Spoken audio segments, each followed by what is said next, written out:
Hello बच्चों, welcome to AMT Arun maths track में आपका स्वागत है। बेटा आज हम क्लास 9 का चैप्टर नंबर 9 सर्कल्स की एक्सरसाइज 9.3 करने वाले हैं। क्वेश्चन नंबर 6 तक 9.3 का मैं वीडियो अपलोड कर चुका हूं, आप चैनल पे जाके देख सकते हैं। आज हम बात करेंगे क्वेश्चन नंबर 7 की। तो क्वेश्चन नंबर 7 जो है, 7th क्वेश्चन के अंदर बोला गया है यहाँ पर, if diagonals of a cyclic quadrilateral are diameter of the circle. Question में बोला गया मेरे पास एक साइक्लिक क्वाड्रिलेटरल है, मैंने सर्कल बना लिया और सर्कल के अंदर एक क्वाड्रिलेटरल है, ये मैंने क्वाड्रिलेटरल बना लिया। इसकी नेमिंग मैंने की ए बी सी डी। इसके जो डायगोनल्स है ये वाला, ये एक डायमीटर है, ये एक डायमीटर है। तो आपको बताना है कि इसके अंदर जो ये क्वाड्रिलेटरल आपने बनाया है ये एक क्या होगा, रेक्टेंगल होगा। आपको प्रूव करके बताना है। तो क्वेश्चन के अंदर सबसे पहले हम गिवन लिखेंगे, तो सामने ध्यान देंगे। जब मैं गिवन लिखूंगा बेटा यहां, तो गिवन में मेरे को दिया गया है कि A B C D is a cyclic quadrilateral. कैसा क्वाड्रिलेटरल है? साइक्लिक क्वाड्रिलेटरल है। इन विच, जिसमें हमें जो इसके डायगोनल है A C and B D, in which A C and B D are diagonal as well as diameter of circle।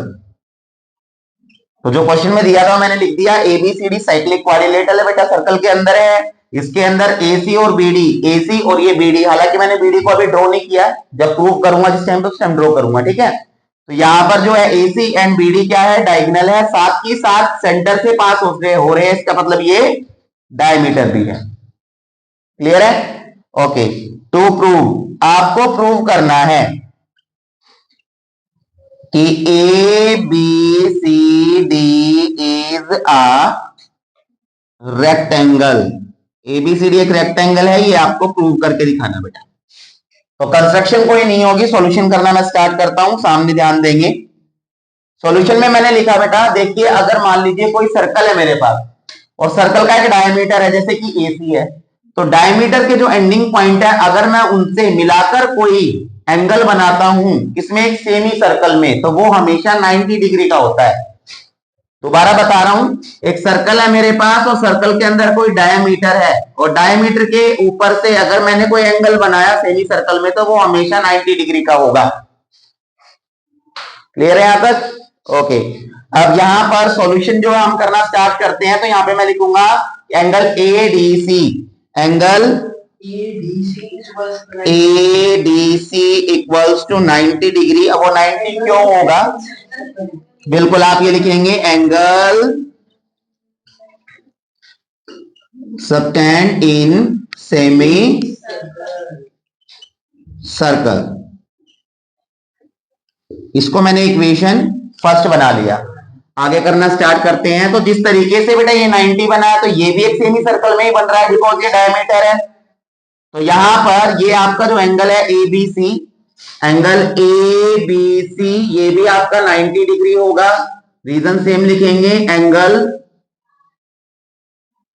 Subtend in a semi circle, और इसको मैंने इक्वेशन सेकंड बना लिया। अब बेटा थोड़ी देर के लिए हम इसको भूल जाते हैं। अब मैं दूसरे वाला डायगोनल ड्रॉ करता हूं इसका, जो कि डायमीटर भी है। तो मैंने दूसरे वाला डायगोनल ड्रॉ किया जो सेंटर से पास होके जा रहा है। तो अब इसको थोड़ी देर के लिए भूल जाइए आप, हालांकि ये ड्रॉ करनी है। तो यहां पर भी ये बीडी क्या है, डायमीटर है, तो डायमीटर के ऊपर एंगल बन रहा है। तो एंगल ये जो बनेगा आपका बी ए डी, ये भी 90 डिग्री होगा ना।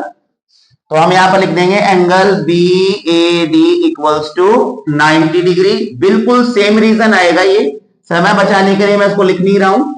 तो ये आपकी इक्वेशन थर्ड बन गई। ये भी एंगल इन सेमी सर्कल के अंदर बन रहा है, ठीक है। ऐसे ही अगर मैं बात करूं कि ये डायमीटर है और ये वाला जो एंगल बन रहा है ये भी आपका 90 डिग्री का बनेगा। क्यों? क्योंकि डायमीटर है, डायमीटर के ये भी एक सेमी सर्कल के अंदर ही बन रहा है।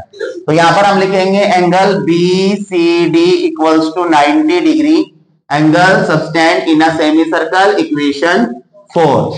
तो यहां पर अगर मैं चारों इक्वेशन को करूं observe from equation first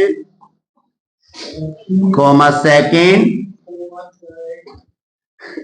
third and fourth, चारों को ऑब्जर्व करने में मुझे पता चला कि A equals to B equals to C equals to D सारे एंगल जो है 90 डिग्री के हो गए।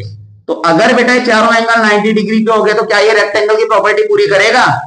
Every square is also a rectangle. हर एक स्क्वायर रेक्टेंगल की सभी प्रॉपर्टीज को पूरी करता है। उसकी भी स्क्वायर की भी अपोजिट साइड इक्वल होती है, रेक्टेंगल की भी होती है। स्क्वायर के भी डायगोनल इक्वल होते हैं, रेक्टेंगल के भी होते हैं। स्क्वायर के डायगोनल बाइसेक्ट भी करते हैं, रेक्टेंगल के भी करते हैं। स्क्वायर के वर्टेक्स एंगल 90 डिग्री के होते हैं, रेक्टेंगल के भी होते हैं ना।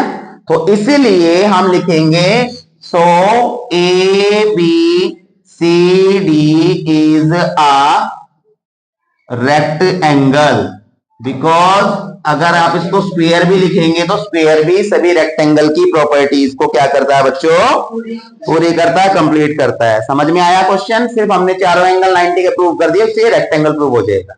ओके ठीक है, नेक्स्ट क्वेश्चन देखते हैं। अब बेटा हम अपना क्वेश्चन नंबर जो है 8 देखते हैं। 8 क्वेश्चन जो है मोस्ट इंपोर्टेंट क्वेश्चन है, तो सामने ध्यान देंगे।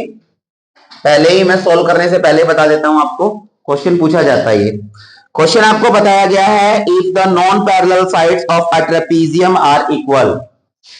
मेरे पास एक ट्रेपीजियम है जो कि एक सर्कल के अंदर बना हुआ है, बट इसने ये बोला नहीं है कि सर्कल के अंदर है, ये इसने बोला नहीं है साइक्लिक है। आपको प्रूव करना है कि ये साइक्लिक क्वाड्रिलेटरल है। ये ट्रेपीजियम एक साइक्लिक है, ये आपको प्रूव करना है। नेमिंग जो है इसकी दी नहीं गई है, तो मैं इसको A B C D naming दे लेता हूं। आपकी जो नॉन पैरेलल साइड है, ये नॉन पैरेलल साइड है इसकी, तो ये आपको इक्वल गिवन है। तो सबसे पहले बेटा हम गिवन में लिखेंगे कि A B C D is a trapezium, TRAP समझ जाओगे? ट्रेपीजियम है, ट्रेपीजियम इन विच जिसके अंदर नॉन पैरेलल साइड यानी कि AD और BC, आपको AD और BC इक्वल दी गई है बेटा, ठीक है। एंड AB और DC क्या है? ट्रेपीजियम है तो पैरेलल है, एंड AB पैरेलल है DC के। सामने ध्यान होना चाहिए सभी का। ये आपका क्वेश्चन है। आपको जो प्रूव करना है बेटा क्वेश्चन के अंदर, आपको क्वेश्चन में प्रूव करना है कि ABCD is a cyclic quadrilateral या साइक्लिक ट्रेपीजियम। तो मैंने आपको बताया था साइक्लिक क्वाड्रिलेटरल प्रूव करने के लिए हमें क्या करना होता है? बिल्कुल इनकी किन्हीं भी दो अपोजिट एंगल का सम जो है वो 180 प्रूव करना होता है। इन वालों का या इस वाले का, किसी का भी एक का सम 180 प्रूव कर दीजिए तो आप समझ जाना ये कैसा एक कैसा क्वाड्रिलेटरल बन जाएगा? Cyclic quadrilateral. क्लियर है? हम करना स्टार्ट करते हैं बेटा। यहां पर कंस्ट्रक्शन होगा, तो कंस्ट्रक्शन में हम ड्रॉ करेंगे, draw AM perpendicular to DC and BN perpendicular to DC। ठीक है, मैं ये जो है रेड पेन से कंस्ट्रक्शन कर रहा हूं, ध्यान से आप देख लेंगे। तो ये मैंने कंस्ट्रक्शन किया और ये आपका M पॉइंट आ गया। यहां मैं कंस्ट्रक्शन करूंगा तो ये भी आपका 90 डिग्री का है और ये आपका N पॉइंट आ गया समझ में? अब बेटा अगर ये परपेंडिकुलर की अगर मैं इनको मानता हूं तो इसका मतलब क्या हो गया कि ये इसकी हाइट हो गई और ये भी इसकी क्या हो गई? हाइट हो गई। समझ में आ गया यहां तक? ओके, अब हम इसको करना स्टार्ट करते हैं। सामने ध्यान देंगे, कोई डाउट आएगा तो आप लास्ट में पूछेंगे। सॉल्यूशन देखिए बेटा, सॉल्यूशन है यहां पर, मैंने यहां पर दो ट्राइंगल लिए। मैंने ट्राइंगल लिया AMD and BNC। In triangle AMD and triangle BMC, दोनों ट्राइंगल को कॉन्ग्रुएंट करने के लिए मैं कोशिश करता हूं। तो इन दोनों ट्राइंगल को जब मैं देख रहा हूं तो दोनों ट्राइंगल बेटा राइट ट्राइंगल है, दोनों में 90 डिग्री का एंगल है। तो सबसे पहले तो इनकी जो दोनों की हाइपोटेन्यूज है, दोनों की जो हाइपोटेन्यूज है वो हमारी इक्वल है। देखिए ध्यान से, AD BC के इक्वल है। BNC आएगा, BNC, ओ सॉरी बिल्कुल M लिख दिया मैंने दोबारा से, M इस तरफ था, BNC है आपका आ गया। तो यहां पर BNC के अंदर और AMD के अंदर बच्चों दोनों की जो हाइपोटेन्यूज है AD और BC इक्वल है। तो AD इक्वल्स टू BC है, क्यों इक्वल है? बिकॉज क्वेश्चन के अंदर ये गिवन है। दूसरा बेटा ये ट्रेपीजियम है, ट्रेपीजियम की अगर मैं ये वाली हाइट लूं या ये वाली हाइट लूं, दोनों हाइट है तो एक ही ट्रेपीजियम की, तो इसका मतलब जो है ये AM BM के भी इक्वल हो जाएगा। जो आपने ये AM बनाया है और ये जो BM है बेटा ये भी इक्वल हो जाएगा। रीजन क्या होगा? Height of a trapezium. तो यहां पर मैंने लिखा AM equals to BN, AM equals to BN। Reason है इसका हाइट ऑफ अ ट्रेपीजियम, यानी एक ही ट्रेपीजियम की क्या बच्चों ये हाइट है। तो जब किन्हीं दो राइट ट्राइंगल्स के अंदर हाइपोटेन्यूज इक्वल हो जाए, एक अदर साइड इक्वल हो जाए, तो उस कंडीशन में दोनों ट्राइंगल कॉन्ग्रुएंट हो जाते हैं। तो यहां पर जो है कॉन्ग्रुएंट हो गया AMD, so triangle AMD congruent हो गया बेटा ट्राइंगल किसके? BNC के। और यहां RHS रूल से हुआ बेटा ये, इसलिए मैंने लिख दिया RHS रूल। क्लियर यहां पर समझ आ गया? अब बच्चों अगर ये कॉन्ग्रुएंट हो गया है तो क्या यहां पर इसका ये वाला एंगल D और क्या ये वाला angle C by CPCD equal हो जाएगा? तो मैंने यहां पर लिखा angle D equals to angle C by CPCD, और इसको मैंने इक्वेशन फर्स्ट मान लिया बिकॉज ये हमारी मदद करेगा आगे स्टेप्स को सोल्व करने में। ओके, तो यहां पर जो है मैंने यहां पर लिखा कि एंगल D C के इक्वल है। अब क्वेश्चन के अंदर आपको दो लाइनें ऐसे पैरेलल गिवन है बच्चों, कौन सी? ये ABDC, ये ABDC आपको पैरेलल गिवन है, और एक जो ये लाइन है BC ये इसको कट कर रही है ऐसे, ये वाली BC लाइन कट कर रही है। तो जब दो लाइनें पैरेलल हो और एक लाइन कट करे तो जो ये वाले एंगल होते हैं इनका सम कितना होता है? 180 डिग्री। तो इसका मतलब अगर मैं एंगल B लूं कंप्लीट वाला और एंगल C लूं, तो angle B plus angle C दोनों का सम 180 होगा, बिकॉज ये को इंटीरियर एंगल्स है। हम इसको एडजेसेंट एंगल्स भी बोल सकते हैं। ये को इंटीरियर एंगल आ गए आपके। और थोड़ी देर पहले मैंने जो ये एंगल C है वो किसके बराबर किया था? D के। तो मैं B को B लिखता हूं, क्या मैं इस C एंगल को बेटा D लिख सकता हूं? मैं लिख सकता हूं ना, इक्वल्स टू 180 का 180। ये मैंने क्यों लिखा? ये मैंने लिखा from equation first, because equation first में मैंने प्रूव किया C D के इक्वल है, इसलिए मैंने C को D लिख दिया। अब ध्यान से देखना, B प्लस D, तो B ये रहा और D ये रहा, तो अपोजिट एंगल का सम आपने किसके प्रूव कर दिया? और जब अपोजिट एंगल का सम 180 हो गया तो ABCD is a cyclic quadrilateral या ट्रेपीजियम। यही आपको क्वेश्चन के अंदर प्रूव करना था। क्वेश्चन कराने से पहले बोल चुका हूं, मोस्ट इंपोर्टेंट क्वेश्चन है, एग्जाम के अंदर पूछा जाता है, तो ध्यान से समझना करना, स्टेप ध्यान से देख लेना कैसे हो। कोई डाउट है किसी को? ठीक है बेटा, नेक्स्ट क्वेश्चन देखते हैं। अब बेटा हम अपने क्वेश्चन नंबर 9 पे आते हैं। टाइम ज्यादा वेस्ट ना हो इसलिए मैंने जो फिगर को पहले ड्रॉ कर लिया है ताकि आप समझ जाएं। इसमें इस फिगर को देख के बच्चे जो है ज्यादा कंफ्यूज हो जाते हैं, उनको लगता है बहुत हार्ड क्वेश्चन है, बट क्वेश्चन बहुत इजी है। ध्यान से क्वेश्चन को समझेंगे आप चुटकियों में कर दोगे क्वेश्चन को। तो यहां पर क्वेश्चन में दिया हुआ है कि 2 सर्कल्स है, एक ये वाला सर्कल है, दूसरा ये सर्कल है बेटा, एक दूसरे को B पॉइंट पे, ये B पॉइंट है और ये इसका C पॉइंट है, कट करते हैं। मैं लिख दिया B और C पे एक दूसरे को इंटरसेक्ट कर रहे हैं। 2 लाइन सेगमेंट है ABD and PBQ, ABD and PBQ, ये जो है इंटरसेक्ट कर रही है पॉइंट को किस पे? A पे, D पे, P पे और Q पे। ये हमने लिख दिया है। आपको ये क्वेश्चन में गिवन है जो मैंने लिखा है, और आपको जो प्रूव करना है क्वेश्चन के अंदर बेटा, आपको प्रूव करना है यहां कि जो एंगल ACP है, एंगल ACP इक्वल है एंगल QCD। तो ACP QCD ध्यान से देख लीजिए, ये है ACP ये वाला एंगल, और ये है QCD ये वाला एंगल। ये वाला एंगल आप दोनों को क्या करना है बच्चा कि ये इक्वल है, इस चीज को प्रूव कर दीजिए। कंस्ट्रक्शन कोई नहीं है, सॉल्यूशन करना स्टार्ट करते हैं। तो ध्यान से देखिएगा यहां पर सॉल्यूशन में मैंने देखा बेटा कि यहां AB एंड PQ दो स्ट्रेट लाइन सेगमेंट एक दूसरे को कट कर रहे हैं। तो यहां पर हम लिखेंगे कि AD and PQ are two line segments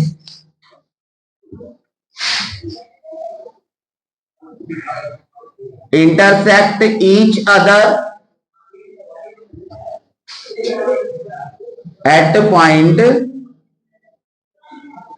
B पे कट कर रहे हैं। तो बेटा जब कभी भी दो लाइन एक दूसरे को कट करे इस तरीके से स्ट्रेट लाइन, तो क्या ये वाला जो एंगल है इसका, ये एंगल इसके इक्वल हो जाएगा। मैं इसको एंगल 1 नेमिंग कर लेता हूं और इसको एंगल 2 नेमिंग कर लेता हूं। विजिबल है, दिखाई दे रहे हैं?